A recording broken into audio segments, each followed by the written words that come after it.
Hey guys, okay, so this is not going to be my normal fun baby Gizmo chat. What we're gonna do today is this is a PSA for all parents. That's right, this is a public service announcement for all parents, and what I'm talking about today very briefly is sports. That's right, sports and parents and kids. Why? Because I've seen it way too much and I can't hold my tongue any longer, and so I'm just gonna have you listen for just a minute. Let me just get it out there. I know the traditions for sports is centuries old to how we act on the sidelines, but you know what, parents? We need to get our crap together. I am fired up today, and this message is going out to all parents because we are all guilty of it. And if you aren't guilty of it yet, you will be guilty of it. Now, first of all with parents and your kids, everybody likes to win. I like to win, my kids like to win, but here's the thing. As parents, and I am going through it right now, is I am teaching my children to not only be good winners, but also be good losers. They need to know how to lose in life as well as how to live, or to how to win. So yes, so that is what I'm working with right now with my kids, because of course everybody likes to win, but it's the parents on the sidelines need to get their crap together before someone gets throat punched. That's right, I'm not naming names of who will do the throat punching, but I'm just saying, get your crap together. Now, here's what I'm gonna tell you. First of all, I don't care what sport your child plays. Soccer, football, tennis, golf, softball.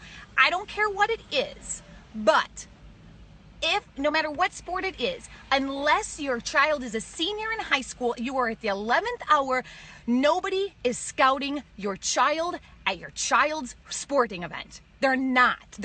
Nobody is scouting your 7-year-old on the football field. Nobody is scouting your 11-year-old on the tennis court. Okay? They're not doing it. So there's no like scouts like, oh, we're going to look at little Johnny to go on the Packers. No, they're not.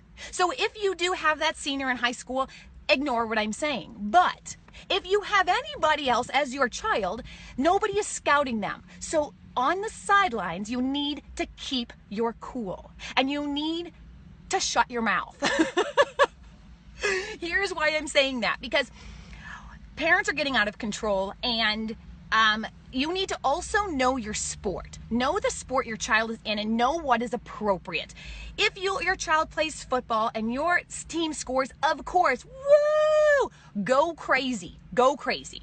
If your child, let's say, plays tennis, know that this, woo, against the other child is not appropriate. Golf clap. One hand, two hands. Golf clap. Get it together. Get it together, because if your child, let's say she's 11 and there's two 11-year-olds on the tennis court, and you, every time the one child misses the ball or doesn't get to it, you starting the wave and like a whole celebration on the sidelines isn't helping anybody, but you look like a... But I'm just saying, everybody needs to relax. I know we are living vicariously through our children. I get it. I am guilty of many things on the sidelines, but when you are on the sidelines, when your child is playing and you are rooting against the other child and saying things like, hit him in the face, which my friend just told me that happened to her when she was growing up. The other mother was like, hit her in the face in softball. Hit her in the face? What? Again, it's like a whole century old bad habits in sports. So what I need you guys to do, if your child is a baby, if your child is in grade school, whatever, how old your child is, keep in mind your child is the one playing sports. It is supposed to be for fun. It is supposed to be recreational. Even if they're in super competitive, that doesn't mean that you, first of all, yell at the other child or the other children. You get involved. Any of it. You should not be on the sideline getting overly involved. I get it. Cheer at soccer. Woohoo! At football. But no saying like, take them out at the knees.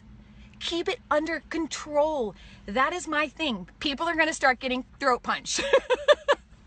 Maybe by me, maybe might not by me. Maybe by somebody else. I don't know. But I'm just saying that, please, If your child isn't there yet, they will be. And just keep this little PSA in mind when it's time for you to go to the field or the court, that please don't tear down the other child in order for you to feel better about your child. I don't care if they're winning. I don't care if they're losing. We all want to win. We all love to win.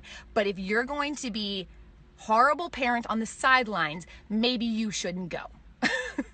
So that is my PSA for today. Like I said, this was not the Happy Holly chat.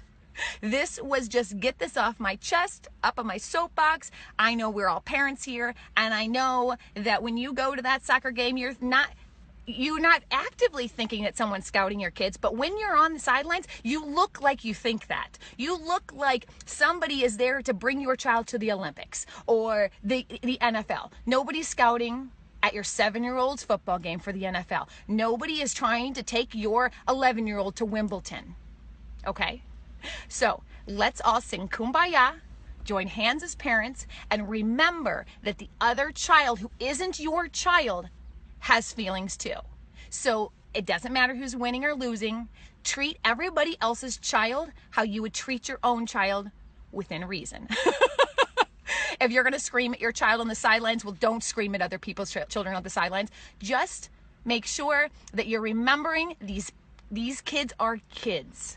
They take things to heart, and so when they're on the tennis court and the other girl's family is losing their mind every time you miss a shot, and they're like, and they're clapping, and short of having a bullhorn, remember that poor 11-year-old who's learning the game and learning to compete, how she must feel every time she makes a mistake when she has a cheering section against her. That is all I have to say. I hope you all have an amazing holiday weekend. And if you know parents that are guilty of this, share this video with them and tell them to listen and take it to heart and stop being. Bye, guys.